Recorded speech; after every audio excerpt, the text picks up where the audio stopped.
7h45. RTL Matin, Laurent Bazin. Les titres de l'actualité, Laurent. Et dans l'affaire Buisson, justement, Nicolas Sarkozy n'a pas encore décidé s'il allait porter plainte, mais RTL vous raconte tout à l'heure à 8h comment les fameux enregistrements sont arrivés à la une. L'ancien conseiller a en fait été trahi, lui aussi, par un de ses proches.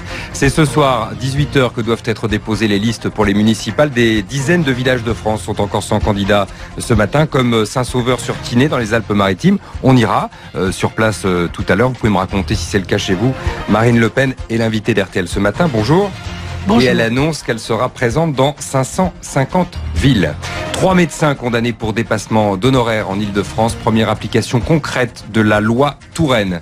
Et puis le beau succès de l'équipe de France qui s'impose 2-0 face aux Pays-Bas en match amical hier soir au Stade de France. But de Benzema et Matuidi. Du coup, Philippe Sansfourche et Jérôme Milagou en ont profité pour s'échauffer la voix avant la Coupe du Monde. Oh, le but de Karim Benzema!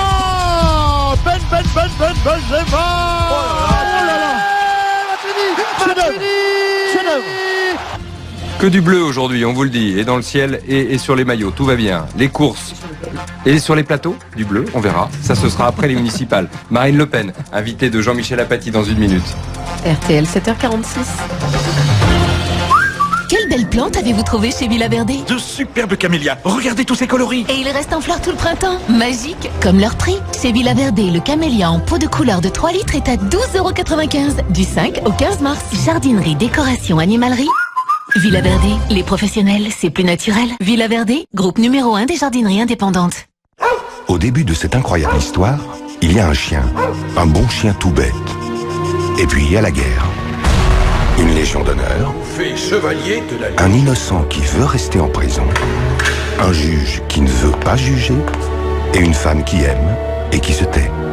Et au milieu de tout cela, il y a l'extraordinaire talent de conteur de Jean-Christophe Ruffin. Le Collier Rouge, sans doute le plus étonnant, le plus bouleversant des romans de Jean-Christophe Ruffin. Le Collier Rouge, aux éditions Gallimard. Brico Dépôt, spécial arrivage. Monsieur, c'est quoi pour vous l'essentiel? L'essentiel, c'est d'avoir un beau jardin dès le printemps. Eh bien, en ce moment, chez Brico Dépôt, il y a un arrivage de tondeuse thermique, auto-tractée, 139 cm3, adapté à tous les terrains, à seulement 119 €. Qualité-performance à 119 €. À ce prix-là, je fonce chez Brico Dépôt. Brico Dépôt. L'essentiel en 2 mots. Attention, arrivage en quantité limitée à partir du 7 mars dès 7h. Toutes nos offres sur bricodépôt.fr. RTL Matin. Laurent Bazin. Jean-Michel Apathy, vous recevez donc ce matin Marine Le Pen, la présidente du Front National. Bonjour Marine Le Pen. Bonjour. La France a battu les Pays-Bas hier soir 2-0, but de Karim Benzema et de Blaise Matuidi.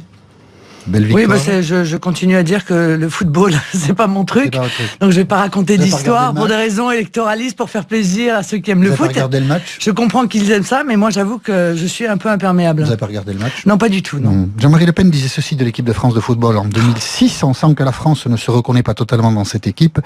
Peut-être que le sélectionneur a exagéré la proportion des joueurs de couleur. Peut-être s'est-il laissé entraîner par ses choix idéologiques.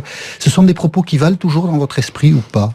Monsieur Apathy, je pense que vous êtes un peu monomaniaque.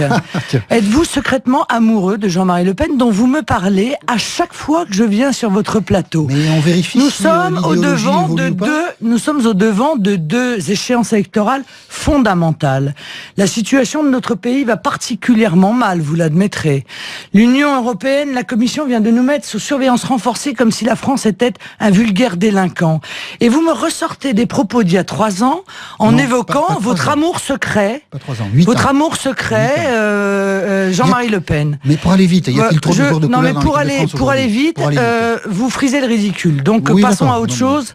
Parce que là, très honnêtement... Y a-t-il trop de joueurs de couleur dans l'équipe de France aujourd'hui? Non mais écoutez, je ne vous répondrai pas, monsieur Apathy, par principe. Par principe. Voilà, par principe. Vous voulez pas répondre? Non, je ne veux pas vous répondre parce que je ne suis pas obligée de subir vos obsessions amoureuses. Voilà. Vous n'êtes pas obligé, c'est pas des obsessions amoureuses. Si, c'est une obsession amoureuse. C'est une vérification, savoir si le Front National Alors je vais vous dire, 23 600 chômeurs supplémentaires au mois de janvier. 23 600, monsieur Apathy.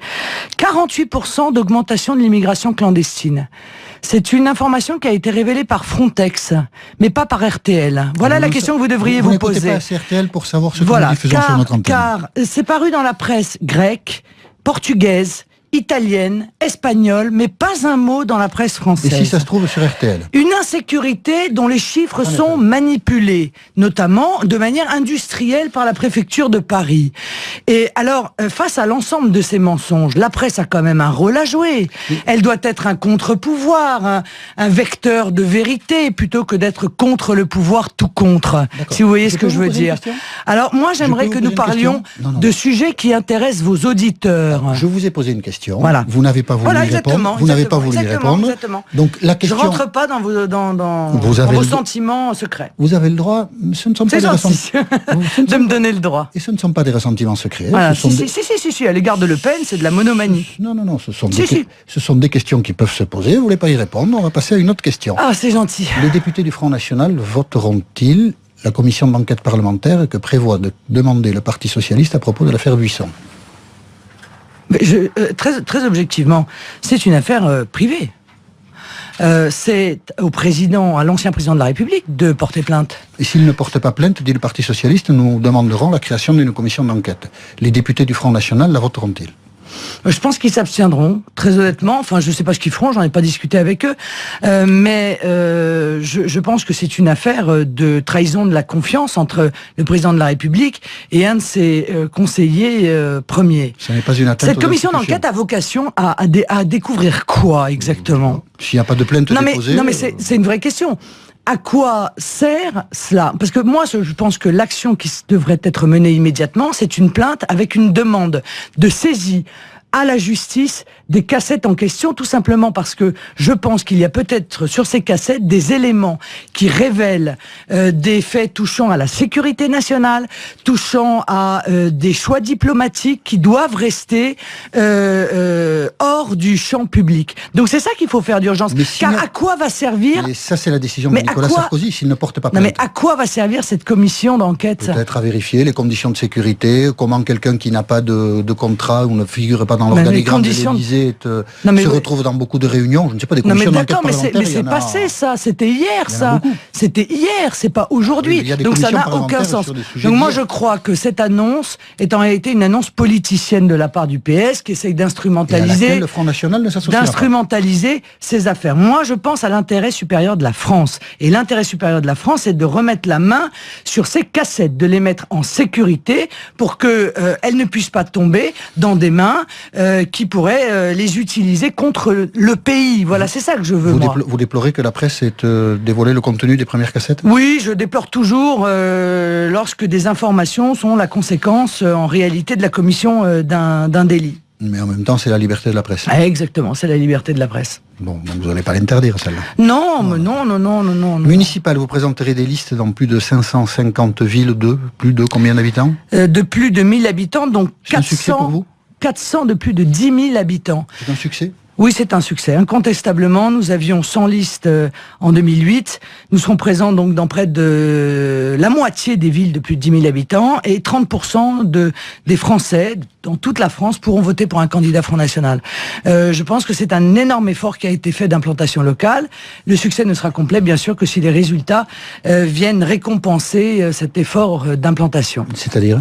C'est-à-dire pouvoir gagner des villes et puis avoir plus de 1000 conseillers municipaux, peut-être même plus compte tenu du nombre de listes qui sont présentées. Quand un de vos candidats, Paul-Marie Couteau, dans le 6e, parle des Roms, il parle aussitôt des camps et de la concentration. Il dit que peut faire monsieur le ministre de l'Intérieur contre les Roms, à part concentrer ces populations étrangères dans des camps? Pourquoi vos candidats font-ils toujours des références historiques hasardeuses? Oh, excusez-moi, enfin, monsieur Couteau est membre du Ciel, c'est un gaulliste historique, si je puis me permettre, qui a travaillé auprès de grandes figures du RPR, en l'occurrence. Mais il est associé aujourd'hui au Rassemblement de Marine. Je pense que si vous lisez, en lisant cela, si vous lisez qu'il veut mettre des Roms dans des camps, alors vous avez un vrai problème d'analyse. Pourquoi utiliser... Bon, écoutez, que peut faire monsieur le ministre de l'Intérieur à part concentrer ces populations étrangères dans des camps? C'est pas Achilles, c'est Apathy. Pardon, il s'en est même excusé, monsieur, monsieur Couteau. Monsieur Apathy. Monsieur Couteau ne s'en est absolument pas excusé. C'est un mensonge. Il regrette d'avoir parlé des camps à propos des Roms. Non mais excusez-moi, mais enfin, Mais enfin, monsieur Apathy, tout le monde parle des camps de Rome. Vous parlez des camps de Rome. Tous les journalistes parlent des camps de Rome. Tous les politiques parlent des camps de Rome. Tapez camps de Rome sur Google et vous allez voir combien d'occurrences. 100 000 ou 200 000.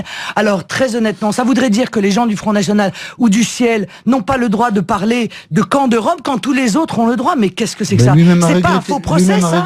Ça n'est pas... Non, mais pourquoi? Parce que ça a déclenché une attaque qui est d'ailleurs une attaque profondément, encore une fois, scandaleuse de la part d'un certain nombre de médias. Donc, il critiquait le ministre de l'Intérieur en disant à partir du moment où vous laissez les frontières ouvertes, eh bien, on en arrive à des situations qu'il dit lui-même indignes, où on met des Roms dans des camps de Roms, parce que où ils se mettent eux-mêmes d'ailleurs au passage, alors disons que c'est le mot de concentration qui était malheureux. Alors qu'ils y vivent dans des conditions qui sont profondément indignes. Alors, ce que vous faites est un procès d'intention. Oh, ça y est, oui, c'est un procès d'intention, c'est malhonnête. Et vous ne le faites que parce que c'est un candidat qui se présente sous la liste Rassemblement Bleu Marine, car jamais vous n'auriez fait ce genre de procès à n'importe quel autre responsable politique de n'importe quel autre parti, monsieur Apathy. Oh, ben c'est pas parce que rien inventé, non, mais c'est pas parce qu'un stagiaire de l'AFP ne sait pas lire un texte que vous êtes obligé, vous qui êtes censé être un grand journaliste, reprendre ce genre d'analyse. Voilà. Écoutez. Mais écoutez, j'écoute. Pour vous dire les choses, franchement, la mauvaise foi est quand même extrêmement étonnante. La vôtre, je veux dire. Ah bon, je croyais que vous parliez de la vôtre. Je pensais que c'était un aveu. Non. On va s'arrêter là, tous les deux. Marine Le Pen, invitée d'RTL ce matin. Bonne Merci Marine Le Pen. Bonne journée à vous. Jean-Michel, à demain. À demain. RTL dans 4 minutes, 8h. Bonjour François Langlais. Bonjour Laurent. On le